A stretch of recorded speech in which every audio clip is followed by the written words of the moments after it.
দড়ি বাঁধাও প্রায় শেষ। মিনিট খানিক পরই তুমি গলায় দড়ি দিবে। আচ্ছা, কি ভেবে মরে যাওয়ার সিদ্ধান্ত নিলে জানতে পারি? গলায় ফাঁস দেওয়ার জন্য সিলিংয়ের সাথে দড়ি বাঁধার সময় কারো কথা শুনে ঘুরে তাকালো মিহিকা। খানিক আগে আসা গলার স্বর অনুসরণ করে বারান্দার দরজায় তাকালো। দেখলো বারান্দার দরজায় এক বয়স্ক লোক দাঁড়িয়ে আছে। লোকটাকে চিনে না মিহিকা। এটাতে কোন আগন্তুককে তার ঘরে দেখে অন্য সময় হলে চিল্লিয়ে বাড়ি মাথায় করত, কিন্তু আজ মন ভালো নেই আর চিল্লানোর মুডে নেই, তাই শুধু ভ্রু কুঁচকে প্রশ্নবোধক দৃষ্টিতে আগন্তুকের দিকে তাকালো। যার অর্থ, আপনি কে?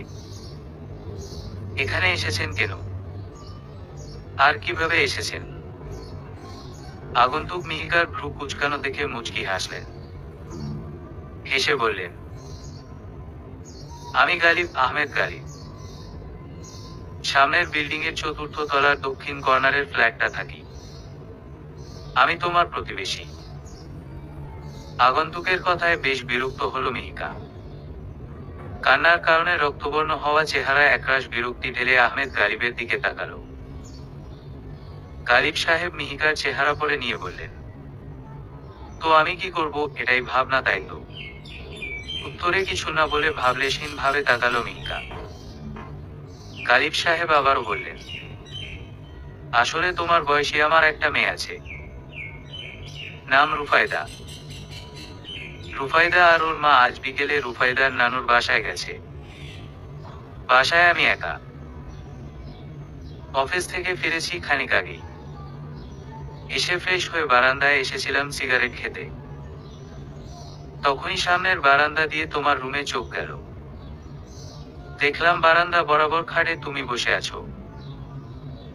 আমি ভাবলাম প্রতিদিন তো রুফায়দার সাথে গল্প করি, আজ যেহেতু ও নেই তাই তোমার সাথে গল্প করা যাবে। এই ভেবেই বারান্দায় টপকে তোমার বারান্দায় চলে এসেছি। এসে দেখি তুমি সুইসাইড করার প্রস্তুতি নিচ্ছ। ভাবছিলাম ফিরে যাব, পরে আবার ভাবলাম আসলাম যখন মেয়েটার সুইসাইডের পিছনের গল্পটা শুনে যাই। মিহিকা এবার তীক্ষ্ণ দৃষ্টিতে তাকালো গালিব সাহেবের দিকে। রাত 12টায় কোত্থেকে বাবার বয়সী লোক বারান্দা টপকে তার ফ্ল্যাটে হাজির হয়েছে। এসে বলছে কিনা সুইসাইডের পিছনের গল্পটা শুনতে এসেছে। এ কি পাগল নাকি এলিয়েন? তবে দেখে তো তেমন মনে হচ্ছে না, বরং বেশ ভদ্রলোক মনে হচ্ছে। বয়স কত হবে? 50 কি 52? পরনে তার ধসুর পতুয়া আর কালো ট্রাউজার। গায়ের রং তামাটে। চতুর্ভুজাকৃতির চোয়ালে কাঁচা পাকা খোঁচা খোঁচা দাড়ি, কালো মনির চোখ দুটোর উপর চতুর্ভুজাকৃতির ফ্রেমলেস চশমা। হাতের তর্জনী আর মধ্যমার মাঝে আধ খাওয়া একটা সিগারেট। তবে রুমে আসার পর থেকে সিগারেট হাতেই শোভা পাচ্ছে, তা আর মুখ অব্দি এগুচ্ছে না। হয়তো মেয়ের বয়সী কারো সামনে খেতে যাচ্ছে না। তার চোখে স্বচ্ছ চাহনি, দুষ্টু লোক হলে তার চোখে লালসা কিংবা ভয়ানক চাহনি থাকত, যা এই লোকের নেই। মিহিকা নাক টেনে গালে লেগে থাকা নোনাজল হাতের উল্টো পিঠ দিয়ে মুছে গালিব সাহেবের দিকে রক্তরাঙা চোখে তাকালো। তারপর রাগত স্বরে বলল, কেন এসেছেন এখানে? কে পাঠিয়েছে আপনাকে? নিশ্চয়ই ওই তিথি পাঠিয়েছে। তবে যেই পাঠাক না কেন আপনি চলে যান এখান থেকে। আমাকে শান্তিমতো মরতে দিন, না হলে আমার চেয়ে খারাপ কেউ হবে না। বলে দড়ি ঠিক করতে শুরু করলো মিহিকা। গালিব সাহেব এবারও হাসলেন। বললেন, ওকে, আমি চলে যাব। কোন ডিস্টার্ব করব না তোমাকে। তোমার জীবনের শেষ 10 মিনিট আমাকে দাও। আমার সাথে খানিক গল্প করো। 10 মিনিট শেষ হলে আমি চলে যাব। ডিপ্রেশনের প্রভাবে আজকাল মুড সুইং করছে মিহিকার। হুটহাট যা তার উপর চওড়া হওয়া যেন স্বভাবে পরিণত হয়েছে। আজও তার ব্যতিক্রম হলো। গালিব সাহেবের কথায় মাথায় যেন রক্ত উঠে গেল মিহিকার। এমনিতেই মনটা ভেঙে চুরে খান খান হয়ে গেছে। অসহ্য যন্ত্রণায় আর হৃদবিষাদে চটপট করছে দিন 15 যাবৎ। আর যেন সহ্য হচ্ছে না। কোথায় ভেবেছিল জীবন নামক ডায়েরিটা নিজ হাতে বন্ধ করে ওপারে পাড়ি জমাবে, মুক্তি পাবে এই যন্ত্রণা থেকে। কিন্তু হলো কি? কোত্থেকে এক বুড়ো লোক এসে তাকে কি সব উদ্ভট কথা বলছে। এক যন্ত্রণা শেষ করতে গিয়ে আরেক যন্ত্রণার সম্মুখীন হলো সে। এ যে মরতে গিয়েও শান্তি নেই। না, এত ভাবলে হবে না, আমাকে মরতে হবে। প্রথমে এই বুড়োকে ভাগাতে হবে, তারপর গলায় দড়ি দিতে হবে। এই ভেবেই রাগী গলায় বলল, 10 মিনিট না, আর 1 মিনিট যদি আপনি এখানে থাকেন তবে আমি চেঁচিয়ে লোক জড়ো করব। এই মুহূর্তে চলে যান আমার ফ্ল্যাট থেকে। আমাকে কোন বাধা দিবেন না, ভালো হবে না। মিহিকার রাগ দেখে এবার শব্দ করেই হাসলেন গালিব সাহেব। হাসতে হাসতে বললেন, তুমি রুফায়দার বয়সী, তাই আমি তোমাকে মেয়ের চোখেই দেখছি। তুমি আমাকে আঙ্কেল ডাকতে পারো। আর হ্যাঁ, এখন তুমি চেঁচিয়ে লোক জড়ো করলে তোমারই ক্ষতি হবে। আমার কিছুই হবে না। আমি তো খোলা বারান্দার রেলিং টপকে চলে যাব নিজের ফ্ল্যাটে। আমি নিয়মিত ব্যায়াম করি, তাই বয়স হলে ও শরীর ফিট আছে, পালাতে মিনিট খানেক লাগবে। কেউ খুঁজে পাবে না আমাকে।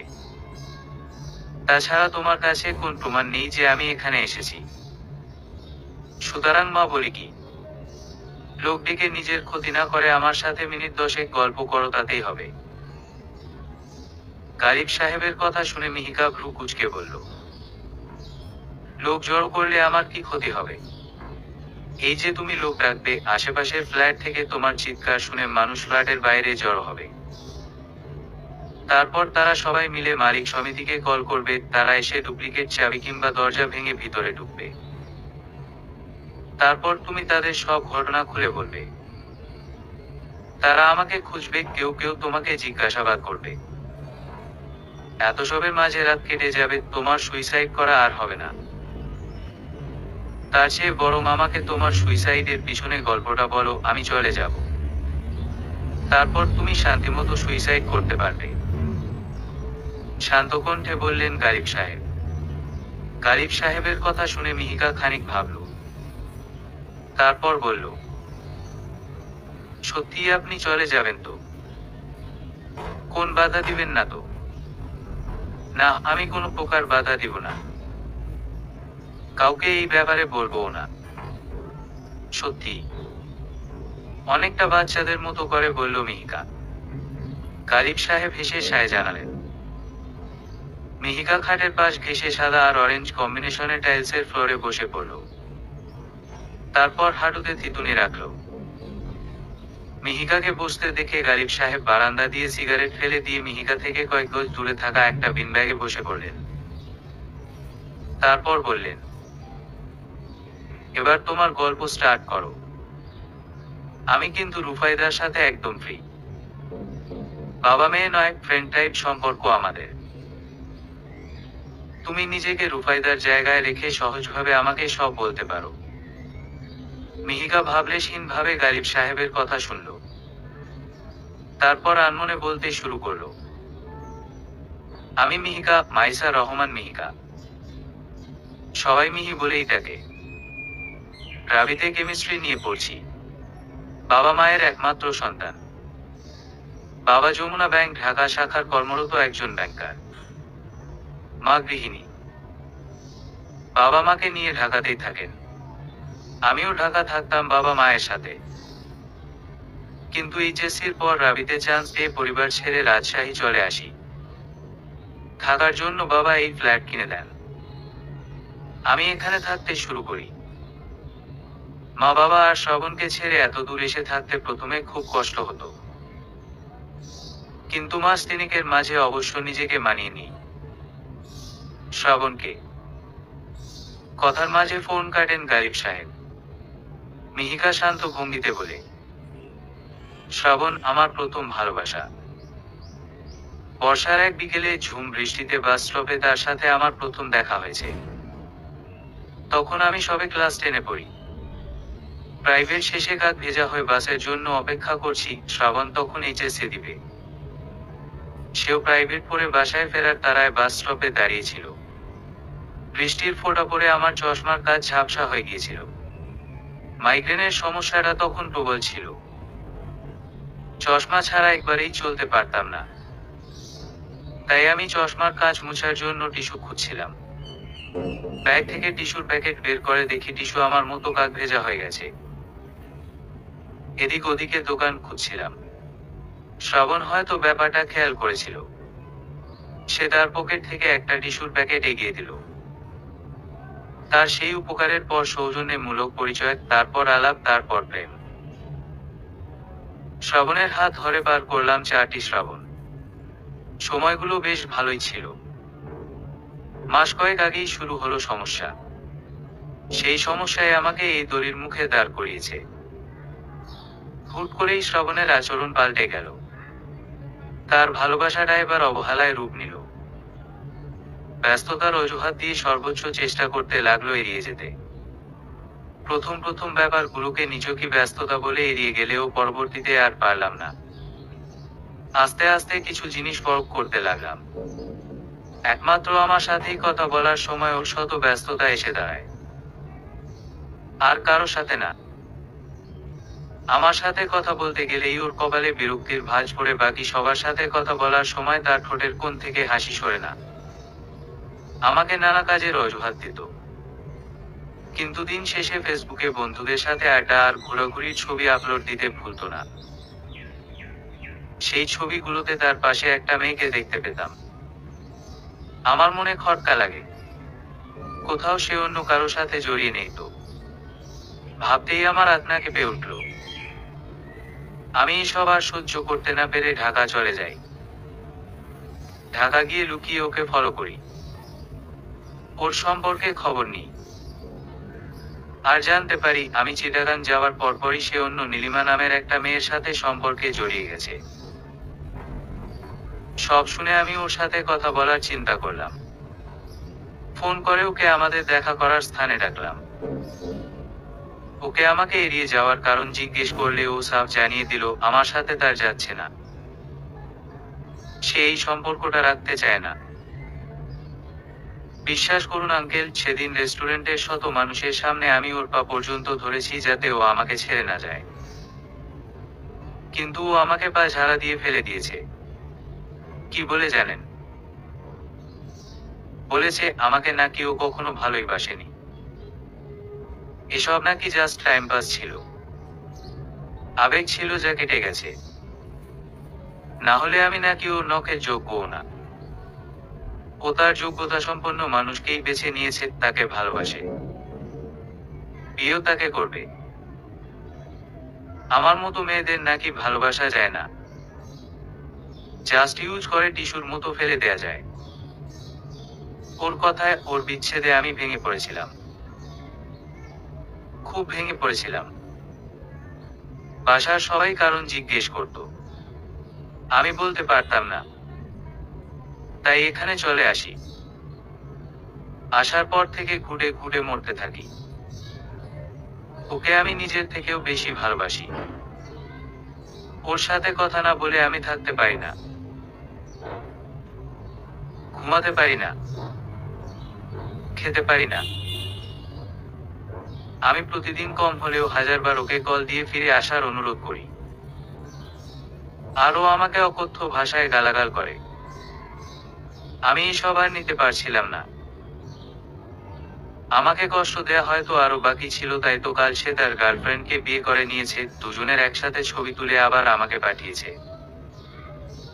তারপর ফোন দিয়ে হাসতে হাসতে বলে, দেখ কে কোন জায়গায় আছে। তোর মতো মেয়েদের জায়গা আমার লাইফে নেই। আমার তো ভাবতেই ঘৃণা লাগে, তোর মতো মেয়ের সাথে আমি এককালে ডেট করেছি। স্মার্ট আর যোগ্যতা দেখতে চাস? তবে আমার বউকে দেখ, সে সব দিক দিয়েই পারফেক্ট। তোর মতো জিরো না। আমি উত্তরে কেঁদে বলেছিলাম আমি মরে যাব। শ্রাবণ হেসে বলেছিল, মর, দেখি কেমন মরতে পারিস। আমাকে দায়ী করিস না আবার। এত প্রত্যাখ্যান, এত অপমানের পর আমার বেঁচে থাকা সাজে। যাকে আমি নিজের থেকেও বেশি ভালোবাসি তাকে অন্য কারো সাথে দেখতে পারছি না। যেই স্থানে আমি থাকার কথা সেই স্থানে অন্য কাউকে দেখে মরে যেতে ইচ্ছে হয়েছে আমার, তাই আমি মৃত্যুর পথকেই বেছে নিয়েছি। মিহিকা থামল। মিহিকার কথা শুনে গালিব সাহেব হাসিতে ফেটে পড়লেন, যেন তার সামনে মিহিকা নয় বরং পিন দাঁড়িয়ে আছে। সেই মজার কাণ্ড করছে আর গালিব সাহেব মজা পাচ্ছেন। মিহিকা গালিব সাহেবের দিকে ভ্রু কুঁচকে তাকালো। সে কি হাসার মতো কিছু বলেছে? তবে এই লোক হাসছে কেন? গালিব সাহেবের হাসি থামছে না। তিনি নিঃশব্দে হেসে চলেছে। মিহিকার এবার রাগ হলো। সে রাগত স্বরে বলল, আঙ্কেল আপনি হাসছেন কেন? আমার অনুভূতিগুলো আমার কাছে কৌতুক মনে হচ্ছে। গালিব সাহেব হাসতে হাসতেই বললেন, তুমি যদি তোমার বাবা মায়ের অনুভূতিকে কৌতুক বানাতে পারো তবে আমি কেন তোমার অনুভূতিকে কৌতুক বানাতে পারবো না? তোমার অনুভূতির মূল্য আছে, তোমার বাবা মায়ের অনুভূতির মূল্য নেই। আর কার জন্য মরতে যাচ্ছ যে কিনা তোমার মৃত্যু নিয়েও উপহাস করে? গালিব সাহেবের হেসে বলা এই কথা মিহিকার বন্ধ মনের দরজায় টোকা দিল যেন। মিহিকা করুণ স্বরে তাকালো গালিব সাহেবের দিকে। গালিব সাহেব এবার হাসি থামিয়ে শান্ত হয়ে বসলেন। তারপর মিহিকার দিকে তাকিয়ে বললেন, আচ্ছা তোমাকে যদি বলা হয় তোমার ভালোবাসার মানুষটার বিয়ে সাক্ষী হিসেবে তোমাকে থাকতে হবে তখন তুমি কি করবে? তোমায় চোখের সামনেই তোমার ভালোবাসার মানুষ অন্য কারো নামে স্বাক্ষর করতে দেখতে পারবে। মিহিকা চকিতে তাকালো। তারপর গালিব সাহেবের কথা মোতাবেক শ্রবণ আর নীলিমার বিয়েতে নিজেকে সাক্ষী হিসেবে দাঁড় করাতে গেল। চোখের সামনে শ্রবণ অন্য কারো নামে স্বাক্ষর করতে কলম নিল। কলম বসালো না, সে আর ভাবতে পারছে না। এমন পরিস্থিতিতে ভাবনায় আনতেই বুক কেঁপে উঠছে। খুব কঠিন পরিস্থিতি। মিহিকা যেই পরিস্থিতি থেকে গেছে তার থেকেও ভয়ঙ্কর পরিস্থিতি। সেই ভয়ঙ্কর পরিস্থিতির সম্মুখীন হলে সে কি করবে এমন ভাবনার সমাধান করতে না পেরে মিহিকা হতাশ কণ্ঠে বলল, এমন ভয়ঙ্কর পরিস্থিতির সমাধান নেই আমার কাছে। ঘটনাটা ভাবতেই আমার গা শিউরে উঠছে। আমি পারবো না নিজের ভালোবাসার মানুষকে সচক্ষে অন্যের হতে দেখতে। আমি তার আগেই কেঁদে মরে যাব। গালিব সাহেব বাঁকা হেসে বললেন, তুমি কত সহজেই মারা যাবার কথা ভেবে ফেললে। ভয়ঙ্কর পরিস্থিতির কথা ভাবতেই তোমার গা শিউরে উঠছে। অথচ আমি সেই ভয়ঙ্কর পরিস্থিতির নীরব দর্শক ছিলাম। না কাঁদতে পেরেছি, না পালাতে পেরেছি, আর না মরতে পেরেছি। আসলে মরে যাব কথাটা বলা যতটা সহজ, মরা অতটা সহজ নয়। যদি সহজ হতো তবে এতদিনে আমার কাফনে মোড়ানো দেহকে পোকা মাকড় খেয়ে শেষ করত। গালিব সাহেবের মুখে তাচ্ছিল্যের হাসি। মিহিকা বিস্মিত চোখে গালিব সাহেবের দিকে তাকিয়ে আছে। সে ভাবতে পারেনি গালিব সাহেব এমন পরিস্থিতির সম্মুখীন হয়েছে। সে ভেবেছিল গালিব সাহেব হয়তো কথার কথা বলেছে। মিহিকা ভাবতে পারছে না। সে অবাক চোখে তাকিয়ে বলল, আঙ্কেল আপনি এমন? গালিব সাহেব মিহিকাকে থামিয়ে বললেন, আচ্ছা আমাকে দেখে তোমার কি মনে হয়? আমি খুব সুখী একজন মানুষ, তাই না? টাকা পয়সা, স্ত্রী, পরিবার নিয়ে খুব সুখে আছি, তাই তো? মিহিকা মাথা নাড়ল। গালিব সাহেব মুচকি হাসলেন। তারপর বললেন, সবাই এমনই ভাবে। অথচ কেউ জানে না ক্ষত বিক্ষত ভিতরটা। কেউ জানে না নিয়মিত ডিপ্রেশনের ওষুধ নিতে হয় আমার। কেউ জানে না তুমি মাত্র অল্প কয়েকদিনে ভালোবাসার মানুষটার বিরহে আত্মহত্যার পথ বেছে নিলে কত সহজে। অথচ আমি সেই বিরহকে নিজের মাঝে লালন করে আসছি দীর্ঘদিন, 2 যুগ ধরে। ভেবে দেখো আমি কি কষ্টে আছি। এই যে সুখে আছি, হাসছি, এটা কেবলই ঢং আর অভিনয়। এই অভিনয় করতে করতে আমি হাঁপিয়ে যাই। অতীত ভেবে মাঝে মাঝে নির্জনে গিয়ে ডুকরে কেঁদে উঠি। মিহিকা যেন অবাক হওয়ার প্রতিযোগিতায় নেমেছে। সে তার চেহারায় দ্বিগুণ বিস্মিত ভাব মাখিয়ে তাকালো গালিব সাহেবের দিকে। গালিব বললেন, কি অবাক হচ্ছ তো? আমার মতো হাসি খুশি একজন মানুষের কিভাবে এত দুঃখ থাকে, তাই তো? মিহিকা মাথা নাড়ালো। মিহিকা মাথা নেড়ে নড়েচড়ে বসলো। একটু আগের সব ভুলে সে গালিব সাহেবের কথায় মনোনিবেশ করলো এবং মনোযোগী শ্রোতার মতো প্রশ্ন করলো, আঙ্কেল, আপনি সেই ভয়ঙ্কর পরিস্থিতির পিছনের ঘটনা কি ছিল? সবটা বলবেন। গালিব সাহেব এক দীর্ঘশ্বাস ছেড়ে বলা শুরু করলেন, আমার গল্পের অর্ধেকটা খুবই সুন্দর ছিল। পুরোটা জুড়েই ছিলাম আমি, আমার প্রেয়সী নিন্তিকা আর আমাদের এক মুঠো ভালোবাসা। সে আমার জীবনে এসেছিল যখন আমি ক্লাস 9-এ পড়ি। আমার ক্লাসের নতুন ছাত্রী ছিল সে। প্রথম দেখাতেই ভালো লেগে গিয়েছিল তাকে। শ্যামবর্ণের সে কি মায়াবী চেহারা ছিল তার। আস্তে আস্তে তা ভালোবাসায় রূপ নেয়। সেই রূপই আমাদের প্রেমময় অধ্যায় শুরু করেছে। ফোনে ছিল না তখন, চিঠি দিয়ে আবেগ অনুভূতির আদান প্রদান হতো। ক্লাসের ফাঁকে চোখাচোখি, ক্লাস শেষে যাবার বেলা দুই একটা কথা আর চিঠি বিনিময়। এমনভাবেই কেটে গেল 4টি হেমন্ত। এরই মাঝে আমার বাবা গত হলো। পিতৃশোকে সবকিছু ভুলে গেলাম। পরিবারে অসুস্থ মা, অবিবাহিত বড় বোন আর এই পড়ুয়া ছোট ভাই। বড় ছেলে হওয়ায় সংসারের ভার এসে পড়লো আমার কাঁধে। আমি তখন সবে ইন্টারমিডিয়েটে পড়ি। কাঁধে আসা সেই ভার থেকেই আমি শহরে এসে টিউশনের খোঁজ শুরু করি। কলেজ কামাই করে দিনে 7টা টিউশন করতাম। সারাদিন থাকতাম টিউশনে, রাতে থাকতাম পড়ায় ডুবে। ঘুমানোর অবধি সময় পেতাম না। সেখানে প্রেয়সীকে কথা ভেবে পুরো সপ্তাহে সময় বের করে একটা চিঠি লিখে বন্ধুর মাধ্যমে পাঠাতাম। গ্রামে আসা হতো না আর প্রেয়সীর সাথে দেখা হতো না। আমার টিউশনেরও টাকায় সংসার চলতো। আমার টাকায় আর পরিবার সামলাতেই হিমশিম খাচ্ছিলাম। তাছাড়া বাবার চিকিৎসায় বন্ধকৃত ভিড়েও ছাড়ানোর তাড়া ছিল আমার। এদিকে ইন্টারমিডিয়েটের চূড়ান্ত পরীক্ষাও কাছাকাছি, তার প্রস্তুতিও নিতে হচ্ছে। দিনে টাকার দায় ছুটোছুটি আর রাত পড়াশোনার চাপে আমার তখন বেহাল দশা। বাস্তবতা কত কঠিন তখন হাড়ে হাড়ে টের পাচ্ছিলাম। গালিব সাহেব থামলেন, তারপর আবার শুরু করলেন। বাস্তবতার কাঁটাযুক্ত পথে বেঁচে থাকার সংগ্রামে চিঠির মাধ্যমে নিন্তিকা আমাকে সাহস জোগাত। আমার সব ক্লান্ত প্রহর তার চিঠি পড়েই পার হতো। হুট করেই তার চিঠি আসা বন্ধ হয়ে যায়।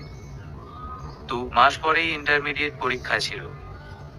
আমি পড়াশোনার চাপ ভেবে এড়িয়ে গেলাম ব্যাপারটা। পরীক্ষার মাস খানেক আগে বাড়ি আসলাম। বন্ধুদের জিজ্ঞেস করলাম নিন্তিকার খবর, কিন্তু তারা জানালো মাস 2 নিন্তিকা কলেজে আসছে না। কেন তারা জানে না। নিন্তিকার বান্ধবীকে ডেকে জিজ্ঞেস করতেই সে জানালো নিন্তিকার বিয়ে ঠিক হয়ে গেছে, পরদিনই বিয়ে। আমি খুব চেষ্টা করলাম নিন্তিকার সাথে কথা বলতে, কিন্তু পারলাম না। নিন্তিকার পরিবার নাকি জেনে গিয়েছিল নিন্তিকা কারোর সাথে সম্পর্কে জড়িয়ে আছে, তাই মেয়েকে ঘরবন্দি করে তাড়াহুড়ো করে বিয়ে দিয়ে দিচ্ছে। কোন অঘটনের সম্ভাবনায় কোন বান্ধবীর সাথেও দেখা করতে দিচ্ছে না। আমি দিশেহারা হয়ে গেলাম। বুঝতে পারলাম আমার গল্পের সৌন্দর্য এখানেই শেষ। খুব ভাবলাম, কিন্তু কোন পথ বেরিয়ে এলো না। সেদিন সন্ধ্যায় আমি নিন্তিকার বাড়িতে গিয়েছিলাম একটাবার দেখার আশায়, কিন্তু পাইনি তার দেখা। শুনেছিলাম শুধু তার কান্না। তার ঘরের পাশ কেটে যাবার সময় সে হয়তো বেড়ার ফাঁকে সে আমাকে দেখেছিল। দেখেই মৃদুস্বরে কেঁদে উঠেছিল। পরক্ষণেই মুখ চেপে ধরেছিল। তাও আমার কানে প্রিয়তমার চাপা কান্না ঠিকই এসেছিল। চোখ বেয়ে 2-1 ফোঁটা জল আমারও গড়িয়ে পড়েছিল। চোখের পানি মুছে কেউ দেখার আগে গা লুকাতে যাব, তখনই কোথাও থেকে এক টুকরো কাগজ এসে পড়লো আমার গায়ে। কান্না ভুলে সেই কাগজ টুকরো কুড়িয়ে নিয়েছিলাম আমি। এলোমেলো করে মুড়ে বল বানানো কাগজটা নিজ ঘরে এসে হারিকেনের আলোয় খুলেছিলাম। তারপর আবিষ্কার করলাম এটা আমার প্রিয়তমার চিঠি, হয়তোবা অন্তিম চিঠি। কি লেখা ছিল চিঠিতে? কাপা গলায় বলল মিহিকা। গালিব সাহেবের গল্প শুনে কান্না আসছে তার, কিন্তু গালিব সাহেবের চোখ মুখ শক্ত। তিনি চোয়াল শক্ত রেখেই বললেন, সেই চিঠিতে এলোমেলো করে লেখা ছিল, ভালো থেকো। বাবা মায়ের মুখের দিকে চেয়ে নিজেকেই বিসর্জন দিচ্ছি। ভালোবাসাটা তোমারই থাকলো। সেটাই ছিল নিন্দিকার পক্ষ থেকে শেষ চিঠি। চিঠি পড়ে আমি কান্নায় ভেঙে পড়েছিলাম। ইচ্ছে করছিল নিন্দিকাকে নিয়ে পালিয়ে যাই, কিন্তু পরিবার নামক পিছুটানের জন্য পারিনি। মায়ের কাছে বলার অবধি সাহস হয়নি। যেখানে আমার বড় বোনটার বিয়ে নিয়ে এখনো ভাবার সাহস পাচ্ছি না, সেখানে আমার মতো ছেলের এত অল্প বয়সে বিয়ে করবে ভাবা পাপ। আমি পারিনি মায়ের কাছে বলতে কিংবা নিন্দিকার বাবার সামনে গিয়ে দাঁড়াতে। সারা রাত আমি কেঁদে পার করেছিলাম। কাঁদতে কাঁদতে হুট করেই সিদ্ধান্ত নিলাম সুইসাইড করব। কাল নিন্দিকা অন্য কারো হবে, আমি তা দেখতে পারবো না। সেই ভেবেই সিলিং এর সাথে বাঁধার জন্য দড়ি আনতে রুমের বাইরে যাবার জন্য পা বাড়ালাম। দড়ি আনতে খাবার ঘরে যেতেই দেখি খাবার ঘরের প্লাস্টিকের টেবিলটায় দুটো প্লেট ভর্তি খাবার সাজানো। পাশেই একটা চেয়ারে মা ঘুমিয়ে আছেন। বুঝলাম মা আমার জন্য অপেক্ষা করতে করতেই ঘুমিয়ে গেছেন। আমি নিঃশব্দে আসায় টের পাননি। আমি দড়ি না নিয়ে ঘরে ফিরে এলাম। ভাবতে লাগলাম, যে মানুষটা আমাকে না খাইয়ে খায় না, যেই মানুষটা সবসময় আমাকে ভালোবেসে আটকে রেখেছেন, আমার জন্য 10 মাস 10 দিন হাড় ভাঙা কষ্ট সহ্য করেছেন, জন্মের আগ থেকে যে আমাকে ভালোবেসে এসেছেন, আমি আর জন্য না ভেবে বছর 5 ভালোবাসার জন্য আত্মহত্যার মতো ভয়ঙ্কর সিদ্ধান্ত নিতে যাচ্ছি। আমি চলে গেলে তাদের কি হবে? বাবা যাবার সময় তাদের মাথার উপর ছায়া হিসেবে আমাকে রেখে গেছেন। আমি চলে গেলে তো তাদের মাথার ছাদ উঠে যাবে। তাছাড়া আমি যার জন্য মরতে যাচ্ছি, আমার মৃত্যুতে তার জীবনে কি বেশি পরিবর্তন আসবে? আসলেও কয়দিন? 2 দিন, 2 মাস, 2 বছর। এরপর তো তার জীবন স্বাভাবিক হয়ে যাবে। কিন্তু আমার পরিবার, তারা কি আদৌ স্বাভাবিক হতে পারবে? হুট করেই মনে পড়লো, বছর খানেক আগে একবার আমার জ্বর হয়েছিল। প্রচন্ড জ্বরে আমি বেহুশ হয়ে গিয়েছিলাম। হুশ হওয়ার পর কারো কান্নার আওয়াজ আসছিল। খেয়াল করে দেখলাম কান্নাটা আমার মায়ের। মা আমার পাশে জায়নামাজে বসে 2 হাত তুলে অজরে কাঁদছেন। আর বারবার একটা কথাই বলছেন, আমাকে ছেলেকে ভালো করে দাও আল্লাহ। ওকে কষ্ট দিও না। আমি সহ্য করতে পারছি না। ওর বদলে আমাকে কষ্ট দাও। তাও ওকে সুস্থ করে দাও। দরকার হলে আমাকে উঠিয়ে নাও, তাও আমার ছেলেকে সুস্থ করে দাও। সেই কথাটা ভাবতেই নিজের উপর রাগ হলো। যেই মানুষটা আমার সামান্য কষ্ট দেখে সহ্য করতে না পেরে মরতে রাজি হয়ে গেল, আমি কিনা তার কথা ভাবছি না। আমার সামান্য জ্বরে যার এমন অবস্থা, আমার মৃত্যুতে তার কি হবে? মা তো মনে হয় মরেই যাবে। আমি সন্তান হয়ে অন্য কারো জন্য নিজের মাকে মারতে যাচ্ছিলাম। কিভাবে পারলাম আমি? 2 দিনের ভালোবাসার জন্য আমি জন্মপূর্ব ভালোবাসাকে ভুলে গেলাম। এমন ভালোবাসার জন্য তো সবকিছু বিসর্জন দেয়া যায়। আমিও না হয় মায়ের জন্য নিজের আবেগ আর ভালোবাসাকেই বিসর্জন দিলাম। মায়ের ভালোবাসার কাছে এতটুকু তো খুব নগণ্য। এমন ভাবনা মনে আসতেই আত্মহত্যার ভাবনা বাদ দিলাম। পরদিন কি হলো? ভালোবাসার মানুষটার বিয়ের সাক্ষী হওয়ার মতো ভয়ঙ্কর পরিস্থিতির শিকার হয়েছিলাম পরদিন। সেদিন সকাল সকাল বড় খালা এসে হাজির হলো। জানালো তার একমাত্র ছেলে রবিনের কোর্ট ম্যারেজ। সাক্ষী হিসেবে আমাকে যেতে হবে। আমি আগে জানতাম না বিয়ের কথা, মাও বলেনি। খালার জোরাজোরিতে গেলাম। যাবার পর খালা যখন রবিন ভাইয়ের হবু বউয়ের সাথে পরিচয় করিয়ে দিলেন, হবু ভাবিকে দেখে আমার আত্মা কেঁপে উঠল। কারণ আমি যাকে ভাবি বলে ডাকবো সে আর কেউ না, আমার প্রেয়সী নিন্দিকা। আমার সামনেই সে লাল বেনারসি পরে বসে আছে। সাজটা আমার জন্য নয়, অন্য কারো জন্য। দুজনার চোখাচোখি হলো, জলে জলে ভরে উঠল 2 জোড়া চোখ। আমি দৃষ্টি সরালাম। বাহানা দিয়ে পালিয়ে বাঁচতে চাইলাম, কিন্তু খালার করা নজর আর অনুরোধে পারলাম না। আমি লুকিয়ে কাদার একটু জায়গা খুঁজছিলাম, কিন্তু কাদার সুযোগ পাইনি। জড়পদার্থের মতো দাঁড়িয়ে থাকা ছাড়া আমার কোনো পথ ছিল না। আমি কালবৈশাখী ঝড় বয়ে যাওয়া মন নিয়ে নিশ্চুপ হয়ে দাঁড়িয়ে রইলাম। সবাই বিয়ের তাড়া দিল, আমার সামনেই আমার দিকে তাকিয়ে অশ্রুসজল চোখে কাবা হাতে অন্য কারো নামে সে স্বাক্ষর করলো আমার প্রেয়সী। আমি নীরব দর্শক হয়ে তাকিয়ে দেখলাম সবটা। গলা পাকিয়ে কান্না আসছিল, কিন্তু কাঁদতেও পারিনি। আমার অধিকারহীন কান্নার কোনো অর্থ নেই, কারণ সে এখন আমার প্রেয়সী নয়, আমার ভাবি। আমি কাবা হাতে সাক্ষীর স্বাক্ষর করলাম। আমার তখনকার অনুভূতি কি ছিল আমি বলে বোঝাতে পারবো না। তারপর কান্নারত কণ্ঠে বলল মিহিকা। গালিব সাহেব কাবা গলায় বললেন, আমি কি একটা সিগারেট খেতে পারি? গালিব সাহেবের কথায় মিহিকা বুঝল গালিব সাহেব নিজের ভিতরে বয়ে যাওয়া ঝড় ধোঁয়ায় ছাড়তে সিগারেট খেতে চাইছেন। তাছাড়া তিনি সিগারেট খেয়ে নিজেকে কিছুটা রিল্যাক্স করতে চাইছেন। মিহিকা মাথা নাড়িয়ে সিগারেট খাওয়ার অনুমতি দিল, যদিও সিগারেটের গন্ধ তার সহ্য হয় না। তবু মিহিকা এই মুহূর্তে সব বাদ দিয়ে গালিব সাহেবকে স্বাভাবিক করতে চাইছে। তার যে এখনো গল্পের বাকি অংশ শোনা বাকি। মিহিকা খুব ঘৃণা করে সিগারেটকে। এই সিগারেট নিয়েও শ্রবণের সাথে কত খুনসুটির স্মৃতি আছে তার। ভেবেই দীর্ঘশ্বাস ছাড়ল মিহিকা। মিহিকার অনুমতি পেয়ে প্রায় সাথে সাথে পকেট থেকে গোল্ড লিফ আর লাইটার বের করলেন। তারপর সিগারেট ধরালেন। লম্বা এক টান দিয়ে চোখ বন্ধ করে ধোঁয়া ছাড়লেন। তারপর বেশ খানিকক্ষণ চুপ করে রইলেন। মিনিট খানেক পর চোখ খুলে নড়েচড়ে বসলেন। মিহিকার দিকে শান্ত দৃষ্টিতে তাকালেন। হেসে বললেন, তা আমরা কোথায় ছিলাম? গালিব সাহেবের নিজেকে সামনে নেয়ার ব্যাপারটায় মিহিকা বেশ অবাক হলো। খানিক আগেই এই মানুষটাকে সবচেয়ে দুঃখী আর হতাশাগ্রস্ত মানুষ মনে হয়েছে, অথচ মিনিট দুয়েকের ব্যবধানে নিজেকে সামলে নিয়ে নিজেকে এমনভাবে উপস্থাপন করছেন যেন ওনার মনে কোন দুঃখ নেই। স্ট্রেঞ্জ। মিহিকার অবাক চাহনি দেখে হাসলেন গালিব সাহেব। হেসে বললেন,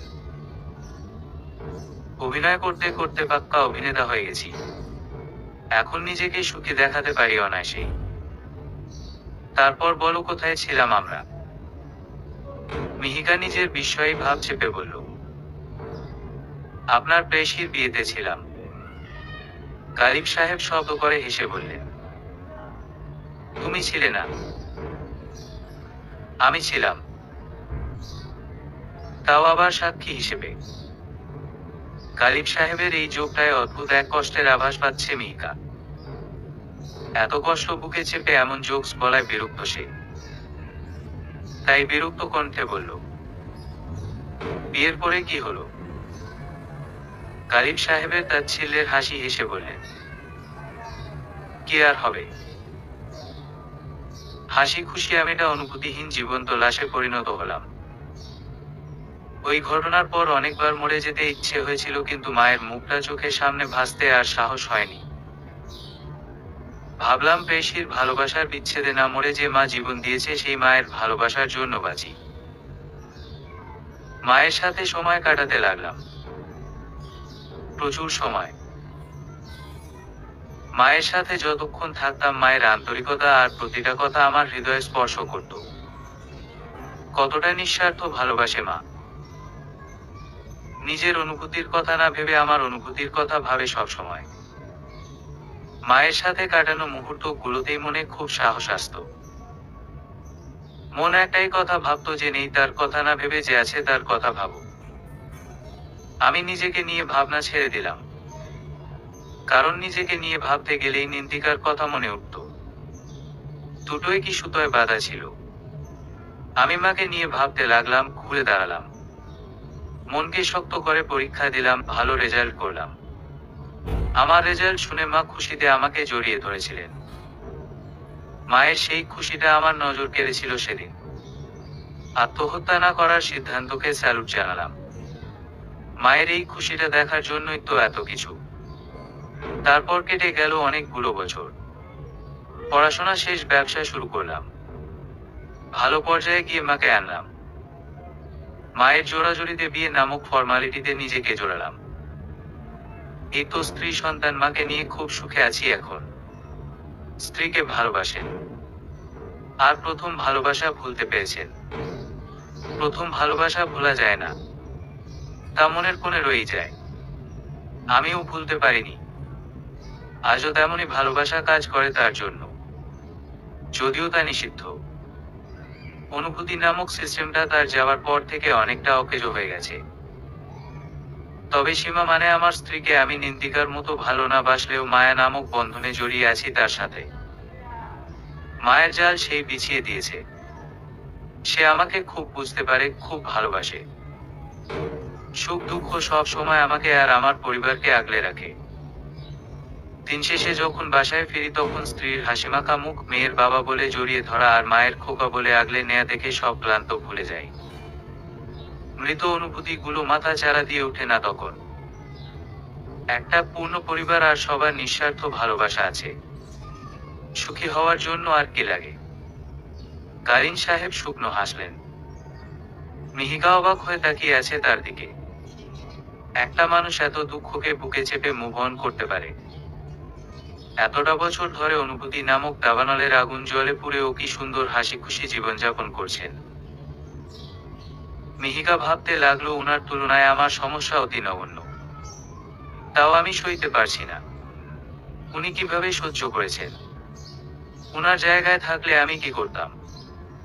আমি তো মরেই যেতাম। এভাবে জীবন্ত লাশের মতো চলা যায়?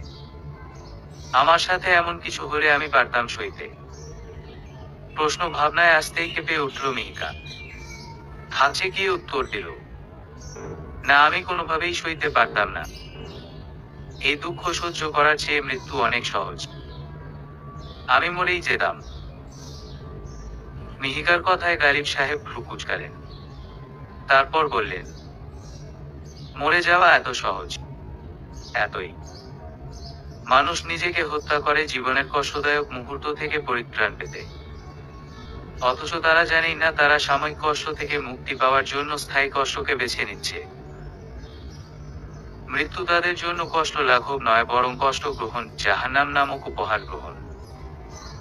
আত্মহত্যাকারীর শাস্তি কি জানো? আবাদুল আবাদ তেমন ভাবেই জাহান্নামের আগুনে পূর্বে যেমন উপায়ে সে সুইসাইড করছিল। আচ্ছা, একটা কথা বলো তো, তোমাকে পায়ে যদি একটা কাঁটা বিঁধে তবে তুমি কাঁটা উঠাবে নাকি পাটাই কেটে ফেলবে? কাঁটা উঠাবো। এই সামান্য কারণে আমি আমার পা কেন কাটবো? কাটবে না? না। কেন? কারণ এই সমস্যার সমাধান আছে, আমার আছে। আমি সমস্যার সমাধান উপায় বেছে নিব। পা কাটলে পরবর্তীতে কষ্টটা আমাকেই করতে হবে। সারা জীবনেই কাটা পা নিয়ে চলতে হবে। খুবই কষ্টদায়ক হবে সেটা। মিহিকার কথায় গালিব সাহেব হাসলেন। হেসেই বলল, মিহিকা, তোমার বলা কথাতেই তোমার সব সমস্যার সমাধান আছে। জীবনের কোন সমস্যায় স্থায়ী এবং সমাধানহীন নয়? সব সমস্যারই সমাধান থাকে। নিকষ কালো ভুতুরে আধার রাতের পরেই কিন্তু সুন্দর একটা সকাল থাকে। ভয়ঙ্কর রাত পেরুলেই তুমি সেই সকালের দেখা পাবে, অন্যথায় পাবে না। তেমনি আমাদের জীবনের সমস্যাগুলো হচ্ছে আধার রাতের মতো খুবই ভয়ঙ্কর। মনে হয় পার করতে পারবো না, কিন্তু খানিক সাহসের সঞ্চার হলে ঠিকই আমরা রাত কাটিয়ে ভোরের দেখা পাই। তুমি বুঝো, তোমার পায়ে কাটা ফুটকে কাটা উপড়ে ফেলবে, তাও পা কাটবে না। কারণ পা কাটলে পরবর্তীতে তোমাকেই কষ্ট পেতে হবে। পা কাটার পরিণতি ভয়ানক হবে। এটা জেনে তুমি পা কাটার কথা ভাবতে পারছো না, অথচ কাটার মতো সামান্য সমস্যার জন্য তুমি তোমার একটা সুন্দর জীবনকেই উপড়ে ফেলতে চাইছো। মিহিকা, তুমি কিন্তু চাইলেই তোমার সমস্যাগুলোকে কাটা ভেবে কাটা উপড়ে ফেলতে পারো। আর আধার রাত ভেবে সামান্য শক্তি নিয়ে রাত পার করে সকালের দেখা পেতে পারো। সমাধান কিন্তু তোমার নিকটেই।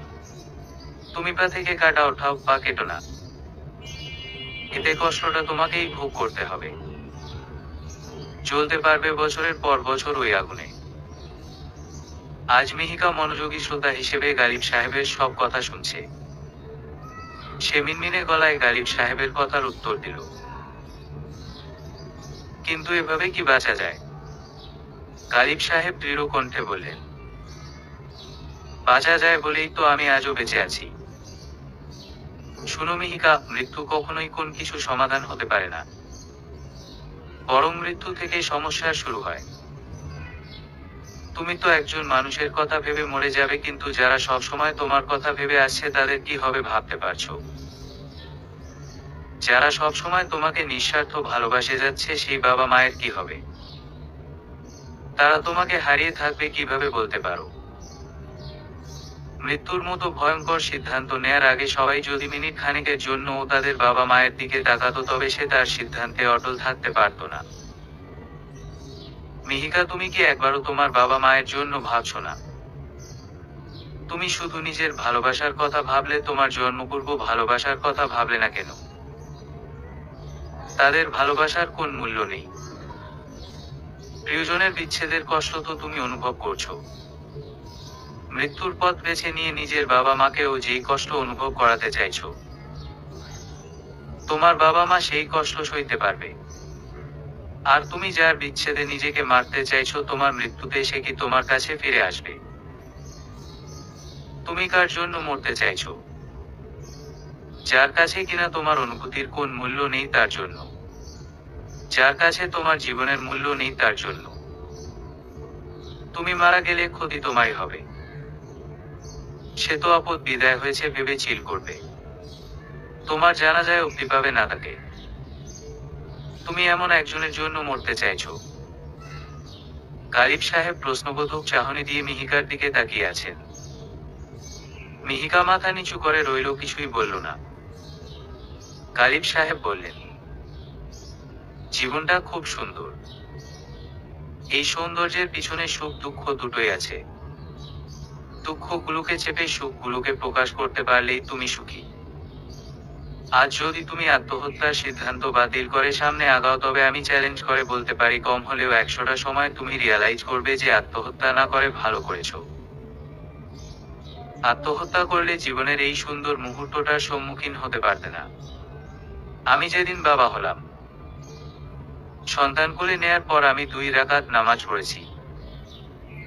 এই জন্য না যে আমার সন্তান হয়েছে, বরং এই জন্য যে আমি সেদিন আত্মহত্যার সিদ্ধান্ত থেকে ফিরে আসতে পেরেছি। না হলে বাবা হওয়ার মতো চমৎকার অনুভূতি পেতাম না। নিশ্চয়ই সেটি সবচেয়ে শ্রেষ্ঠ অনুভূতি। তুমি আজ যদি আত্মহত্যার সিদ্ধান্ত বাতিল, কাল তোমার সামনে হাজারো সুন্দর মুহূর্তে এসে দাঁড়াবে যা দেখে তুমি আজকের দিন নিয়ে আফসোস করবে।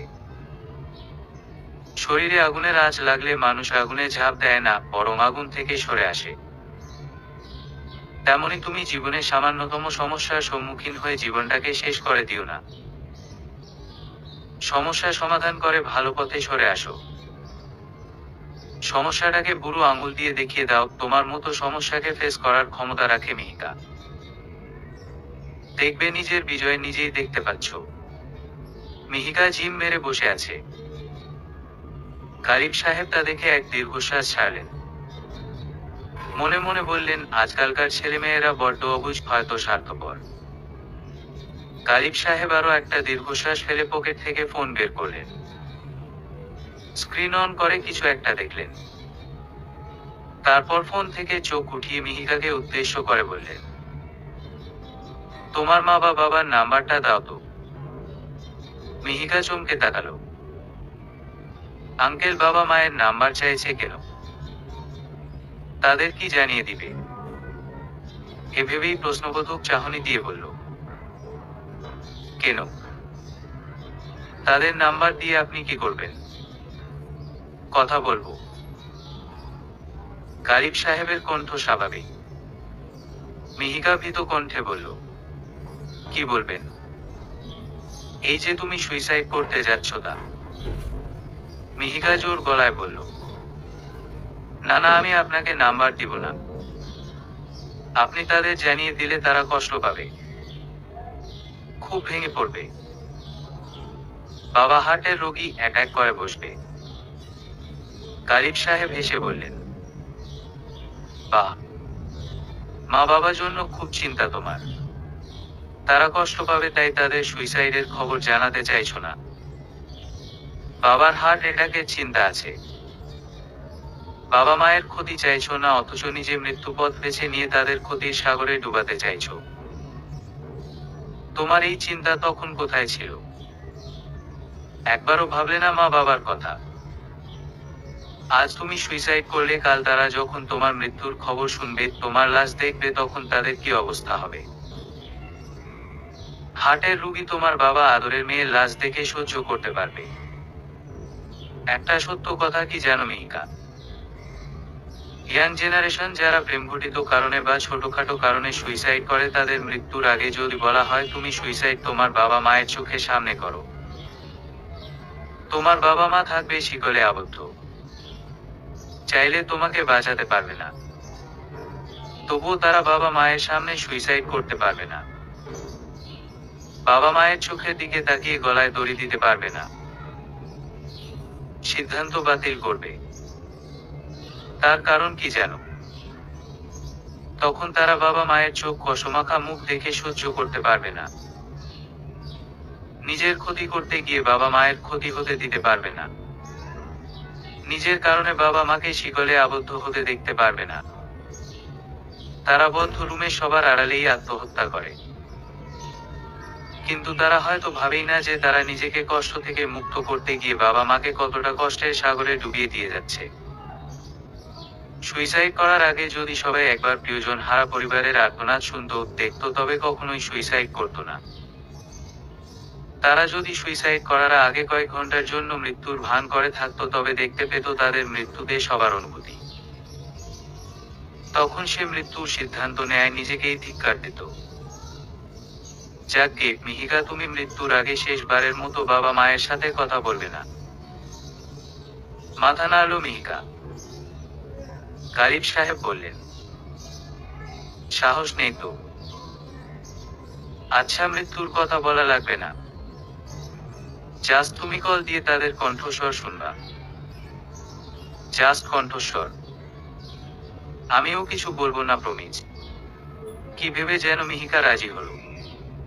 বিছানা থেকে ফোন নিয়ে কন্ট্যাক্ট লিস্টে সবার উপরের মা নামে সেভ করা নাম্বারটা ডায়াল করলো। রাত তখন 3:30। মিহিকার সময়ের দিকে কোন খেয়াল নেই।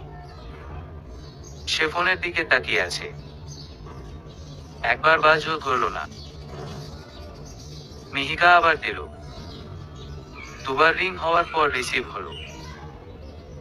অবাস থেকে ভেসে আসলো ঘুমজোড়ানো এক নারী কণ্ঠ। হ্যালো। মায়ের কণ্ঠটা শুনতেই রাজ্যের পানি এসে ভর করলো মিহিকার চোখে।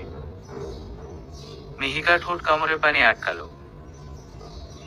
চুপচাপ মা নামটার দিকে তাকিয়ে রইল। মিহিকার নিরবরতায় অপাসের কণ্ঠটা এবার উদ্বিগ্নতায় ভরে গেল। মিহি, মিহি আছিস তুই? এত রাতে কল দিলি? তুই ঠিক আছিস? কথা বলছিস না কেন? মায়ের এমন চিন্তা দেখে মিহিকা এবার আর নিজের কান্না চেপে রাখতে পারল না। শব্দ করে কেঁদে দিল। মিহিকার কান্নায় মিহিকার মা ভড়কে গেলেন। হাত চেকিয়ে বললেন, মিহি কাঁদছিস কেন? মিহি, কি হয়েছে?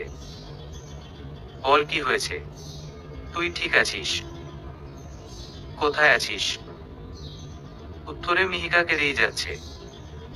এতদিনের জমানো সব কষ্ট যেন আজ মায়ের কাছে প্রকাশ করছে। ওদিক থেকে মিহিকার মায়ের কান্না ভেজা চিন্তিত গলা শোনা যাচ্ছে। তিনি চিৎকার করছে। তার মনে হচ্ছে তার মেয়ে কোন বিপদে আছে। খানিক পরেই অপাশে নারী কণ্ঠের বদলে পুরুষ কণ্ঠ শোনা গেল। মামুনি, কি হয়েছে তোমার? কোথায় আছো তুমি? বলো, আমরা আসছি। মিহিকা বাবা বলে আবারও কেঁদে দিল। এবার ফোনের অপাশে। মিহিকার বাবার কণ্ঠটাও কেঁপে উঠল। তিনি বারবার বলতে লাগলেন, তুমি কোথায় আছো? বাসায় আছো? কান্না ভেজা গলায় বলল। ওকে, আমরা আসছি। কান্না করো না, একটু সময় দাও আমাদের, আসছি আমরা। আর তোমার বান্ধবীকে ফোনটা দাও। হুট করেই গারিব সাহেব মিহিকার হাত থেকে ফোনটা নিয়ে নিল। মিহিকা আহত কণ্ঠে গারিব সাহেবের দিকে তাকালো। গারিব সাহেব গম্ভীর কণ্ঠে বললেন, তুমি সামান্য কেঁদেছো বলে তারা এমন করছে। ভেবে দেখো তোমার লাশ দেখলে তারা কেমন করবে। আর আমি কিন্তু তোমার বাবা মায়ের কণ্ঠস্বর শুনতে বলেছিলাম, অন্য কিছু না। তবে তুমি তাদের কাছে কান্না করে আসতে বাধ্য করছো কেন? তারা আসলে তুমি সুইসাইড করবে কিভাবে? সুইসাইড করবে তারা এসে তোমার লাশ দেখবে। মিহিকা ডুকরে কেঁদে উঠল। গালিব সাহেব বললেন, একই ফোনটা যদি তুমি শ্রাবণকে করো তবে সে বিরক্ত হয়ে তোমাকে গালাগাল দিবে। যদিও তুমি তার জন্যই মরতে যাচ্ছ। কিন্তু তোমার সামান্য কান্না শুনে যাদের চোখের ঘুম উড়ে গেল তারা তোমার বাবা মা। তোমার চিন্তায় যারা মগ্ন তারা তোমার বাবা মা। তোমার চোখের পানি যাদের সহ্য হয় না তারা তোমার বাবা মা। তোমার মুখে হাসি ফোটাতে যারা সব করতে পারেন তারা তোমার বাবা মা। তোমার বিপদে রাত দিন চিন্তা না করে শত মাইল পাড়ি দিতে পারেন তারা তোমার বাবা মা। তুমি যাদের অনুভূতি আর পৃথিবী জুড়ে আছো তারা তোমার বাবা মা। কিন্তু দুঃখের বিষয় হলো যাদের পৃথিবী জুড়ে তোমার বাস, সেই তোমার পৃথিবী জুড়ে তাদের চিহ্ন নেই, তাদের জন্য ভালোবাসা নেই, তাদের জন্য চিন্তা নেই। তুমি 2 দিনের ভালোবাসার জন্য তাদের কথা ভুলে মরতে দুবার ভাবো না। তোমার কাছে শ্রাবণী সব, শ্রাবণের ভালোবাসাই সব। বাবা মায়ের ভালোবাসার কোন মূল্য নেই? মূল্য থাকবে কিভাবে? তুমি তো তাদের ভালোবাসো না। তুমি। গালিব সাহেবকে থামিয়ে মিহিকা উঁচু গলায় বলল, আমি মা বাবাকে ভালোবাসি, ভীষণ ভালোবাসি, শ্রাবণ থেকেও বেশি। এই তোমার ভালোবাসা। ভালোবাসলে মা বাবাকে কষ্ট দিয়ে আত্মহত্যা করবে কিভাবে? করব না। আমি মা বাবাকে কষ্ট দিতে পারবো না। এতকাল বুঝিনি, এখন বুঝেছি পৃথিবীতে যদি কেউ নিঃস্বার্থ ভালোবেসে থাকে তবে তারা হলো মা বাবা। গালিব সাহেব মুচকি হাসলেন। তারপর উঠে দাঁড়িয়ে মিহিকার কাছে গেলেন। মিহিকার মাথায় হাত বুলিয়ে বললেন, আমি চলে যাচ্ছি। সুইসাইড করা না করাটা তোমার উপর ছেড়ে দিলাম। তবে বলবো, এতকাল নিজের অনুভূতির মূল্য দিয়ে বেঁচেছো, এবার না হয় অন্যের অনুভূতির মূল্য দিলে। মা বাবা এবং যারা তোমার শুভাকাঙ্ক্ষী তাদের অনুভূতির মূল্য দাও। ঘুরে দাঁড়াও। আজ তুমি মারা গেলে শ্রাবণের কিছু আসবে যাবে না, বরং সে তোমার সাথে প্রতারণা করে সুখে থাকবে। আজকাল প্রতারকরা সুখে থাকে। সে সুখে থাকতে পারলে তুমিও পারবে। তুমি ঘুরে দাঁড়াও, নিজেকে শক্ত করো, নিজেকে সুন্দরভাবে গড়ে তুলে শক্ত অবস্থানে নিয়ে যাও। আর তাকে দেখিয়ে দাও তুমি নয়, সে তোমার যোগ্য নয়। তুমি আমার লাইফ থেকে চলে যাওয়ার কারণ আমার অযোগ্যতা নয়, তোমার অযোগ্যতা। আমি তোমার চেয়ে বেটার কিছু ডিজার্ভ করি বলেই তুমি আমার জীবন থেকে চলে গেছো। তুমি নিজেকে মেরে নয়, নিজেকে শক্ত করে তার মুখোমুখি হয়ে তাকে জবাব দাও। আমার বিশ্বাস তুমি পারবে। জীবনটা অনেক সুন্দর, জীবনের সৌন্দর্য উপভোগ করো। মিছে মায় পড়ে ধ্বংস করো না। আর হ্যাঁ, আমার জীবনের অনেক গোপন কথাই আজ তোমায় বলেছি যা আর কাউকে বলিনি। বেঁচে থাকলে কাউকে বলো না। গালিব সাহেব যাবার জন্য পা বাড়ালেন। তিনি মিহিকাকে একা ছেড়ে দিলেন। মেয়েটা ভাবুক, একটা সমাধানে আসুক। তবে যেটুকু বুঝিয়েছে সেটুকুতে কাজ হবে বলে তার আশা। বারান্দার দরজায় গিয়ে থেমে গিয়ে মিহিকা ডাকলেন। মিহিকা তখনও নিঃশব্দে কেঁদে যাচ্ছে। গালিব সাহেবের ডাকে মিহিকা তার দিকে তাকালো। গালিব সাহেব হেসে বললেন, কালো রাত অনেকটা কেটে গেছে, একটা সুন্দর সকাল তোমার অপেক্ষায় আছে। সে চাইছে তুমি তাকে উপভোগ করো। সে তোমার জীবনটাকে তার আলোয় আলোকিত করে দিবে, দুঃখগুলো গুছিয়ে দিবে। তার আক্ষেপ উপেক্ষা করো না, এটা আমার অনুরোধ। গালিব সাহেব যেভাবে এসেছিলেন যেভাবেই দেয়াল টপকে চলে গেলেন। রুমে যেতে গিয়েও গেলেন না, বারান্দায় দাঁড়িয়ে রইলেন।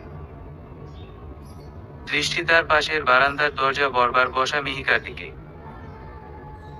তিনি অপেক্ষা করছেন তার দেয়া জ্ঞান নামক মেডিসিন কেমন কাজ করছে তা দেখার। তার মেডিসিন কাজ করলো ঘন্টাখানেক পর। গালিব সাহেব দেখলেন মিহিকা চোখ মুছতেছে আর সিলিংয়ে আটকানো দড়ি খুলছে। গালিব সাহেব স্বস্তির নিঃশ্বাস ফেললেন। যাক, তবে দেয়াল টপকে ওখানে যাওয়া আর নিজেকে জীবন কাহিনী বলা সার্থক হলো। গালিব সাহেব মুচকি হেসে ঘরে প্রবেশ করলেন। পরিচিত লোক থাকায় সব ফর্মালিটি পূরণ করে ইমার্জেন্সিতে ভোরের ফ্লাইটে রাজশাহী চলে এলেন মিহিকার বাবা মা। মিহিকার ফ্ল্যাটে যখন আসলে তখন সবে চারদিক আলো ফুটতে শুরু করেছে। মেয়েকে সহি সালামত দেখে স্বস্তির নিঃশ্বাস ফেললেন তারা। মেয়েকে বুকে জড়িয়ে নিয়ে হাজার চুমুতে ভরিয়ে দিলেন তারা। মিহিকা মা বাবা দুজনকেই জড়িয়ে ধরে খুব কাঁদল আর বলল, সরি, আর খুব ভালোবাসি তোমাদের, কখনো কষ্ট দিব না, কখনো না। সেই সাথে শুরু হলো নতুন একটা সকাল। মিহিকা বাবা মায়ের মাঝে বসে সুন্দর সকালটা উপভোগ করছে, আর খানিক পর পর রাতের সিদ্ধান্তের জন্য আফসোস করছে। আর গালিব সাহেবকে ধন্যবাদ দিচ্ছে, সেই সাথে সিদ্ধান্ত বাতিলের জন্য নিজেকে ধন্যবাদ দিচ্ছে। ভাগ্যিস আত্মহত্যা করিনি, করলে এত সুন্দর একটা সকাল আসতো আমার জীবনে। হয়তো এই সুন্দর সকাল থেকেই আমার জীবনের সৌন্দর্য শুরু হয়েছে। এসব ভাবতেই ঠোঁটের কোণে তৃপ্তির হাসি ফুটে উঠছে। সমাপ্ত।